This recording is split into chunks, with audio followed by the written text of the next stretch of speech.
주 안에 사랑하는 성도 여러분, 그리고 이렇게 오늘 정성껏 헌신 예배를 준비하신 우리 하나님교회 국내 선교팀 여러분, 제가 지난 주일에 예배를 드리면서 저의 목회의 비전이라고 할 수 있는 것을 한번 소개를 해드렸습니다. 우리 한 번만 더 보실까요?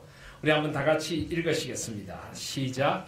각 사람을 그리스도 안에서 온전한 하나님의 사람으로 세워 삶의 모든 영역에서 그리스도를 따르는 제자로 하나님의 나라와 영광을 위해 헌신하며 살아가도록 하는 겁니다.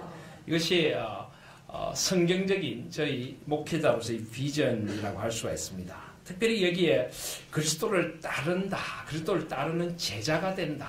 우리 한 사람 한 사람이 결국 그리스도 안에서 온전한 하나님으로의 사람으로 세워져서 그리스도를 따르는 제자가 되도록 하는 것입니다. 그런데 오늘 제가 낮 예배 때도 말씀드렸지만은 제자의 삶은 어떻게 보면 단순한 삶입니다. 군사로 모집된 자가 생활에 세상에 얽매여서는 안 된다라고 말씀하셨습니다. 그래서 우리가 좀 더 단순할 필요가 있겠다 하는 생각을 다시 한번 하게 됩니다. 여러분, 전도서 7장 29절을 한번 찾아보시겠습니까? 구약성경 전도서 7장 29절 보시면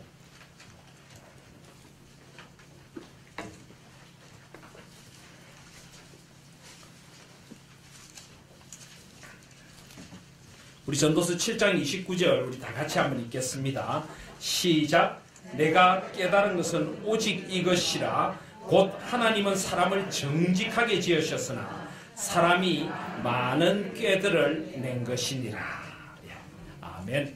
그런데 이 말을 좀 더 원어로 정확하게 번역한 표준 세번역 성경이 있습니다.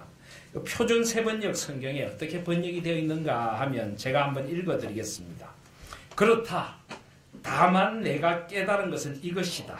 하나님은 우리 사람을 평범하고 단순하게 만드셨지만 우리가 우리 자신을 복잡하게 만들어버렸다는 것이다. 이 번역이 참 좋습니다. 하나님은 우리를 평범하고 단순하게 만들어 주셨습니다. 단순하다는 건 오늘 낮에도 말씀드렸지만 순수하다는 것입니다. 두 마음을 품지 않는다는 것입니다. 하나님의 약속을 그대로 믿고 하나님께서 역사의 주인이심을 믿고 하나님 앞에 순전한 마음으로 살아가는 것입니다. 그런데 우리는 우리 자신을 복잡하게 만들어버렸다.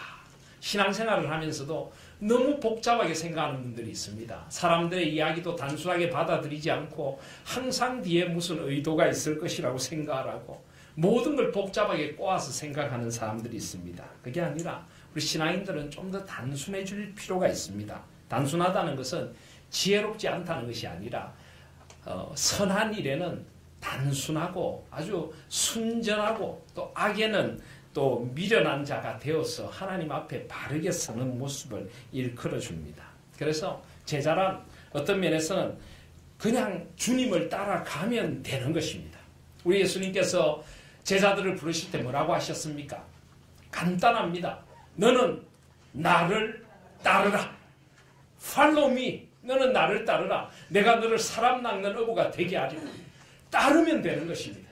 거물을 버려두고 세상의 메인 것들을 버려두고 따르면 되는 것입니다. 물론 우리가 직업의 자리에서도 계속 일해야 하고 가정도 지켜야 하고 뭐 예수님을 따른 12제자와 우리 삶의 정함은 다르겠지만은 그러나 복잡하게 생각하기보다는 우리 삶의 자리에서 주님을 따라 걸어가면 되는 것입니다.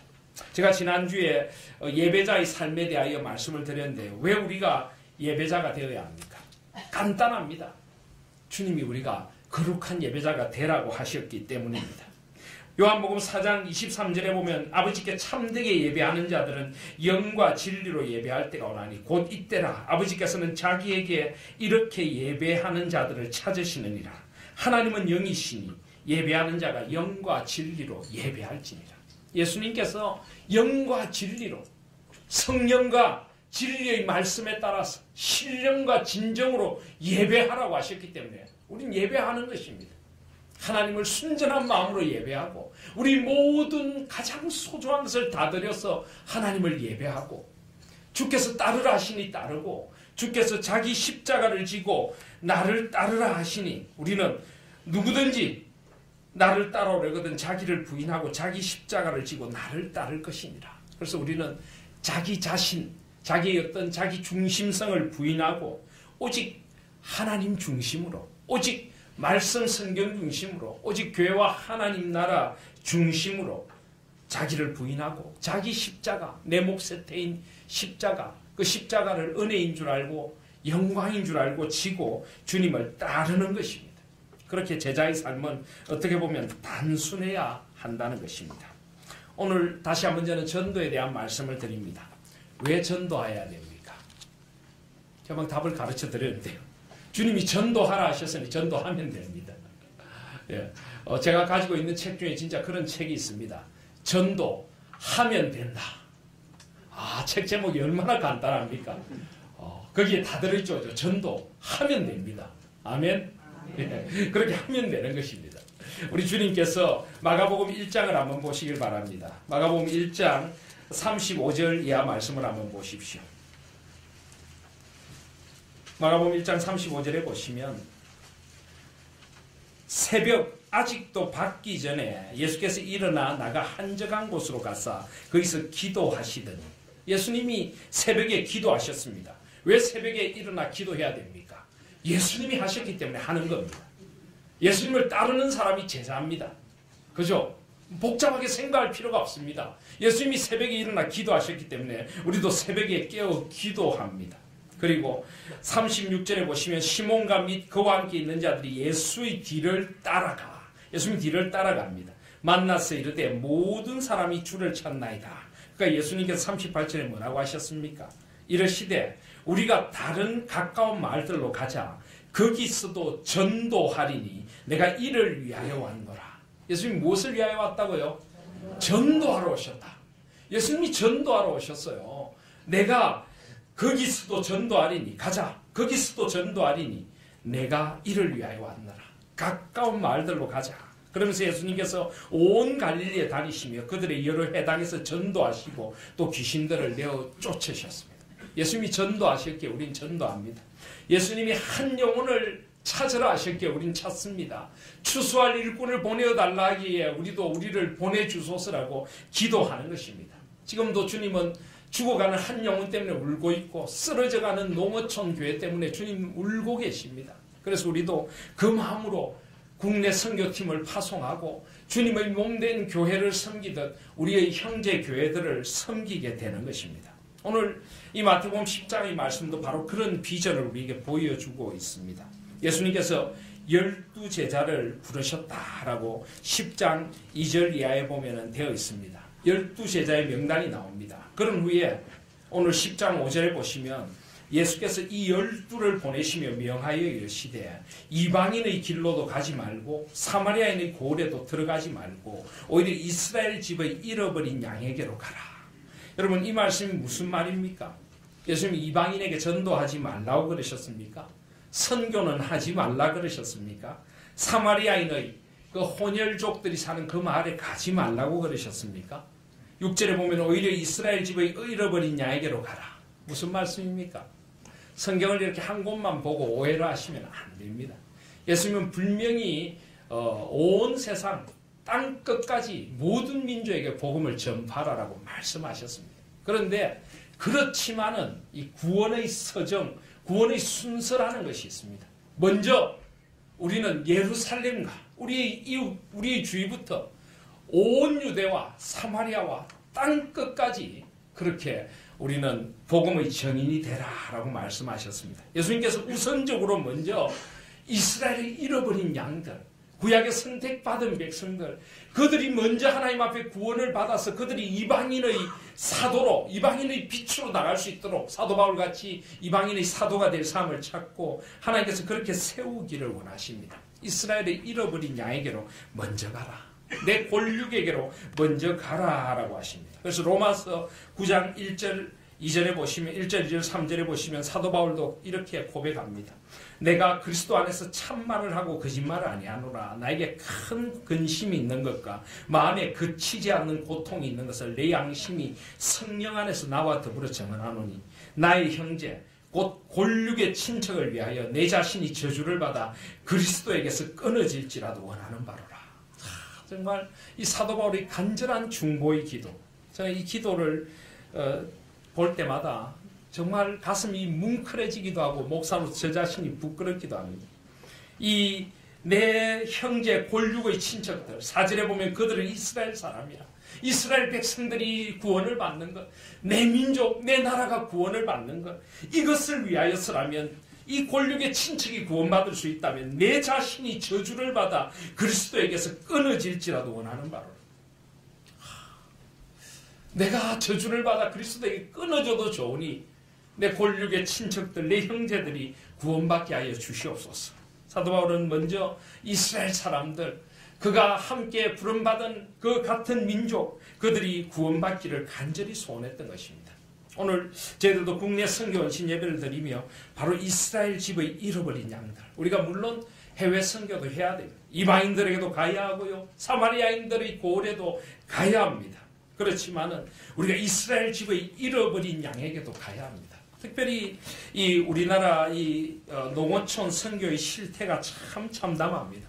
1884년에는 처음에 우리나라에 복음이 들어왔을 당시에, 그리고 계속 복음이 전파되면서 초기 한국 그리스도인의 73%가 농어촌에 있었습니다.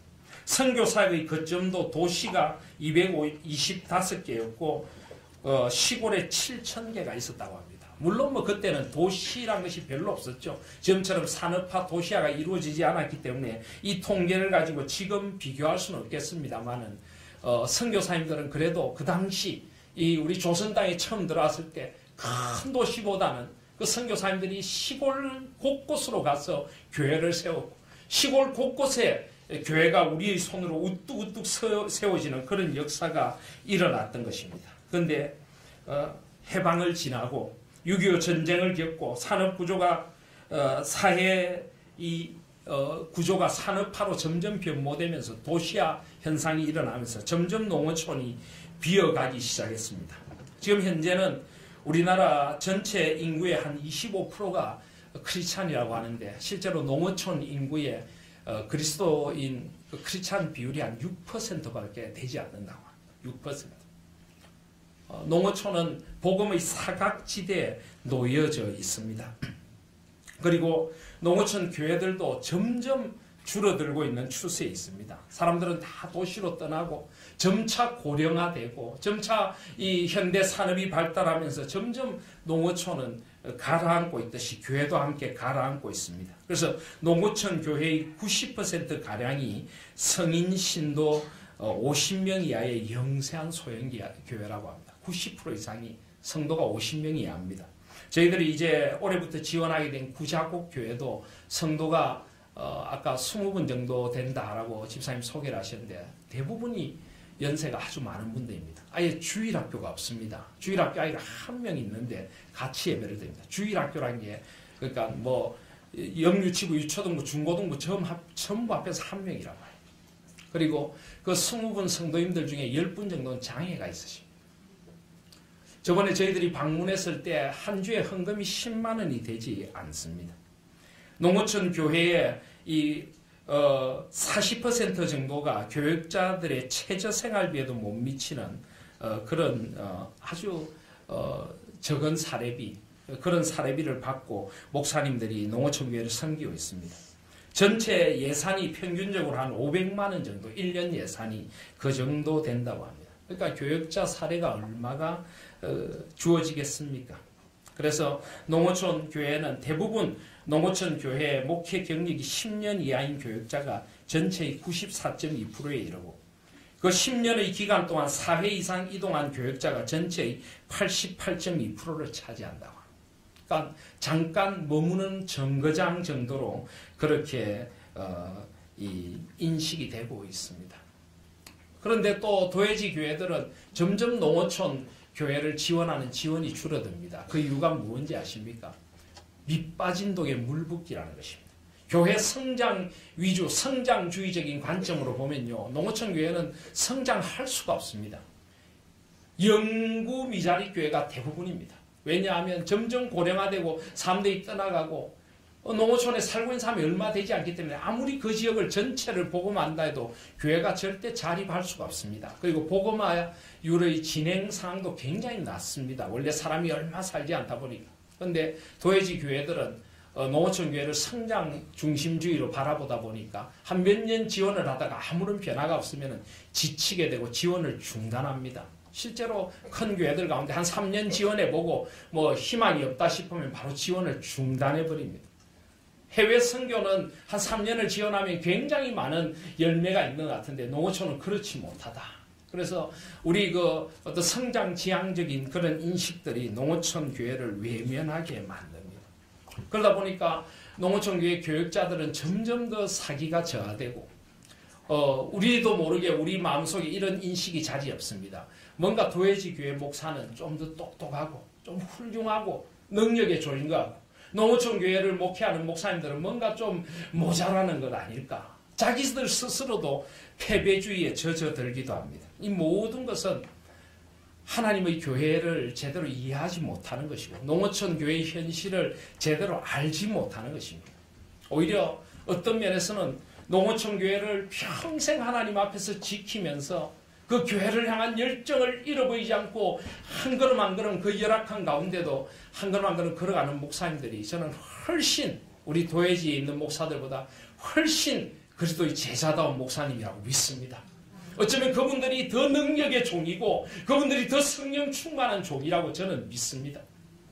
우리 인식부터 바뀌어야 합니다. 그리고 농어촌 교회와 우리가 함께 가야 합니다.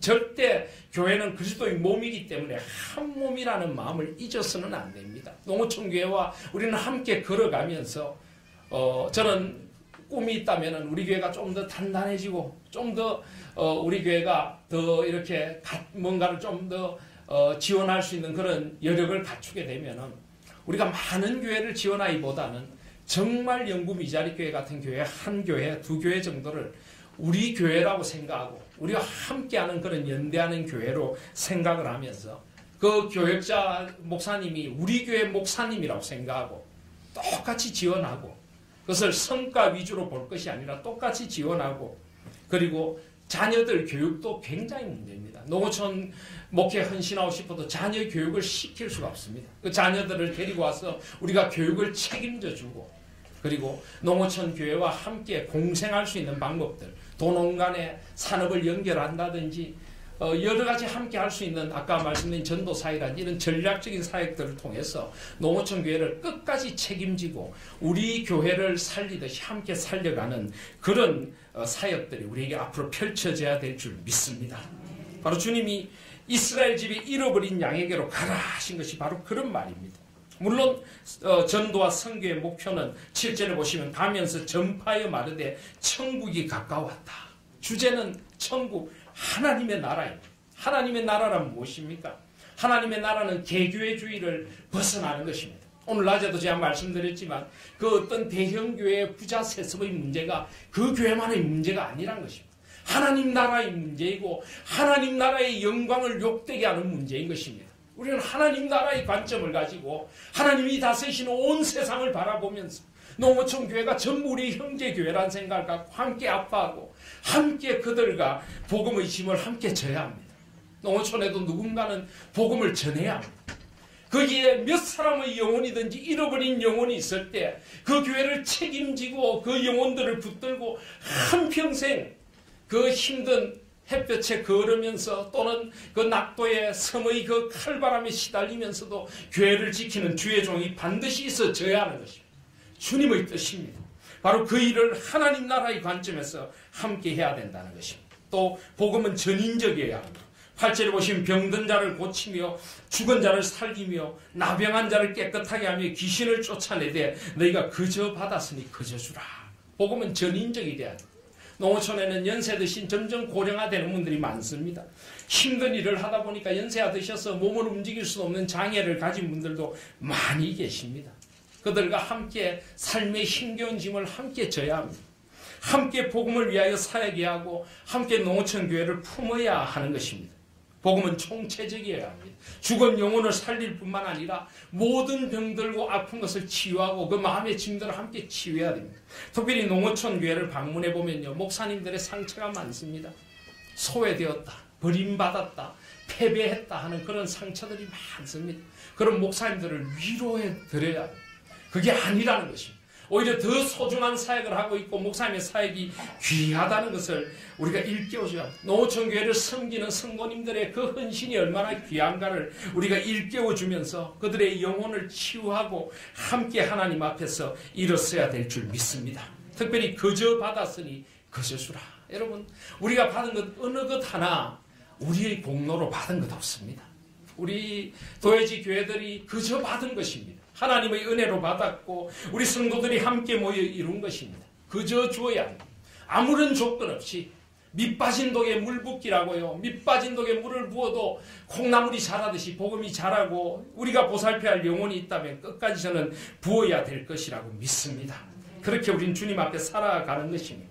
9절에 보면 너희의 전대에 금이나 은이나 동을 가지지 말고 여행을 위하여 배낭이나 두고롯이나 신이나 지팡이를 가지지 말라. 이는 일꾼이 자기 먹을 것 받는 것이 마땅합니다. 그래서 12사도를 보내면서 단기간 선교여행을 떠나며 그들이 물질을 의지하지 말고 하나님을 의지하라는 것입니다. 그런데 여기 보면 일꾼이 자기 먹을 것 받는 것이 마땅합니다. 하나님은 이 12사도들이 나아가서 복음을 전할 때 그들의 생계를 책임져 주겠다고 했어요. 우리 농어촌 교회 목회자들도 일꾼이 자기 먹을 것을 받는 것이 마땅하도록 책임져 줘야 합니다. 그걸 누가 해야 됩니까? 우리가 해야 합니다. 우리가.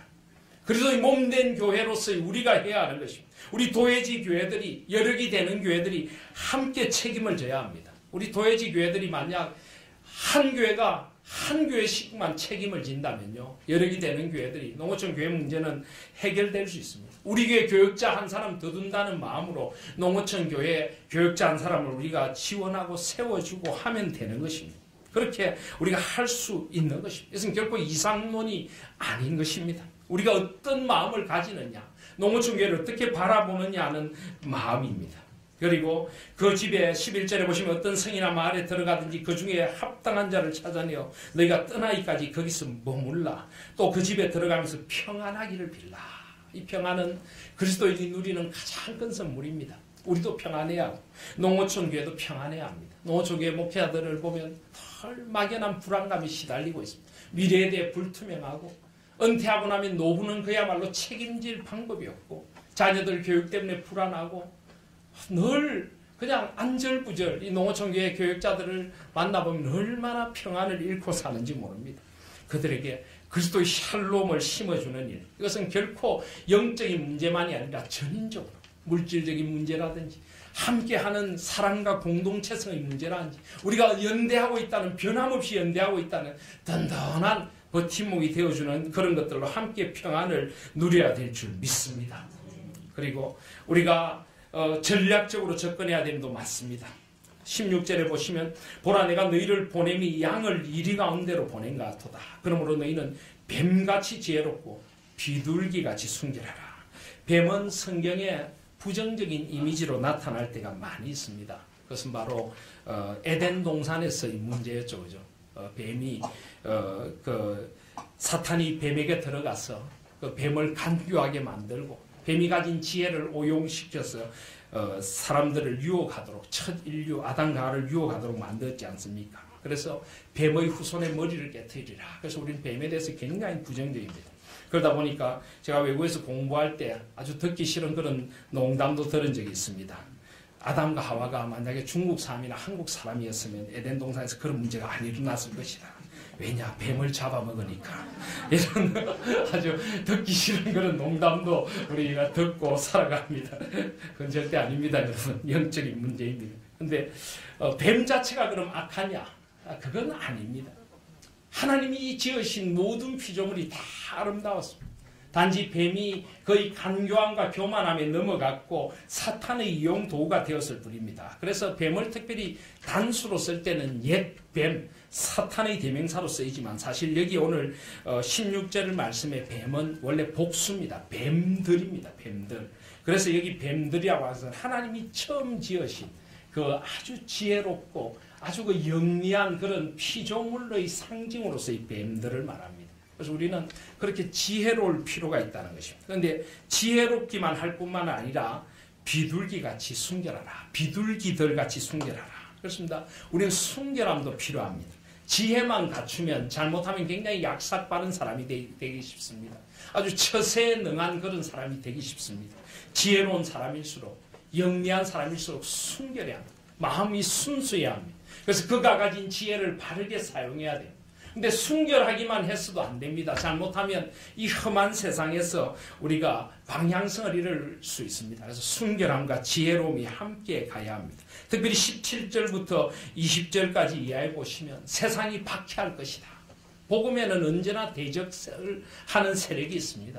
우리 교회가 하나님 앞에 바르게 서려고 하면 반드시 복음의 해방꾼이 나타납니다. 교회를 분열시키려는 사람들, 사탄의 검은 세력에 조정받는 일들이 나타나게 됩니다. 분열의 영이 나타나고 박해를 하는 인간들이 있습니다. 복음을 방해하는 사람도 있습니다. 그래서 더더욱 우리는 지혜롭고 순결해야 합니다. 그리고 특별히 성령님의 은혜를 간절히 구해야 합니다. 18절 19절에 보시면 너희를 넘겨줄 때 어떻게 또는 무엇을 말할까 염려하지 말라. 그때 너희에게 할 말을 주시리니 말하는 이는 너희가 아니라 너희 속에서 말씀하시는 이 곧 너희 아버지의 성령이시니라. 성령 하나님의 은혜가 빠져버린, 성령님의 역사가 빠져버린 지혜는 자칫하면 지극히 인간적이고 아주 간사한 지혜가 될 수 있습니다. 그래서 우리는 성령의 사람이 되어야 합니다. 성령의 지혜를 구해야 하는 것입니다. 성령 거룩하게 하시는 영에 우리가 충만함을 받아서 우리가 거룩해져야 하는 것입니다. 그때 우리가 세상을 이길 수 있는 것입니다. 그래서 우리는 국내 선교의 전략도 지혜롭고 순결해야 합니다. 순수한 열정, 오직 복음을 위한 열정, 오직 하나님 나라와 그 정말 위자립 교회들, 그 노고청 교회를 정말 순전하게 돕겠다는 그런 열정으로 나아가야 합니다. 우리가 구자국 교회를 갔을 때 교회당 건물은 그런 대로 지어져 있었습니다. 그래서 우리가 깜짝 놀랐습니다. 이 약한 교회에서 어떻게 이렇게 교회당을 지었을까? 그런데 선두교회 있지 않습니까? 우리 서견 목사님 계셨던 선두교회에서 지금은 이제 제 선배 곽 목사님이 와서 계시는데 곽수감 목사님 와서 계신 4년 전에 농어촌 교회에 이렇게 정개축 그런 일을 하는 고신교회들이 많이 있습니다. 그래서 아무런 대가 없이 그래서 교회당을 반듯하게 새로 지어줬더라고요. 교회당이 참 좋습니다. 교인 수나 교인들 그 재정 형편에 비해서는 참 교회당이 잘 지어져 있습니다. 그리고 그 교회가 또 우리 고신에 혹시 여러분 최혜일 목사님이라고 아십니까? 아마 우리 저기 사거리 교회를 오래 다니신 분들, 경양교회를 오래 다니신 분들은 아실 겁니다. 이 서건태 목사님하고 신학교 동기십니다.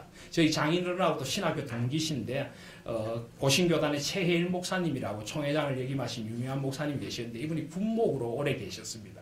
이분이 군목으로 계실 때 그 논산 지역에 교회가 없는 지역이 안타까워서 그 교회를 개척하셨답니다. 그래서 구자곡교회입니다. 발음을 잘해야 됩니다. 우리는 특별히 구자곡입니다. 예.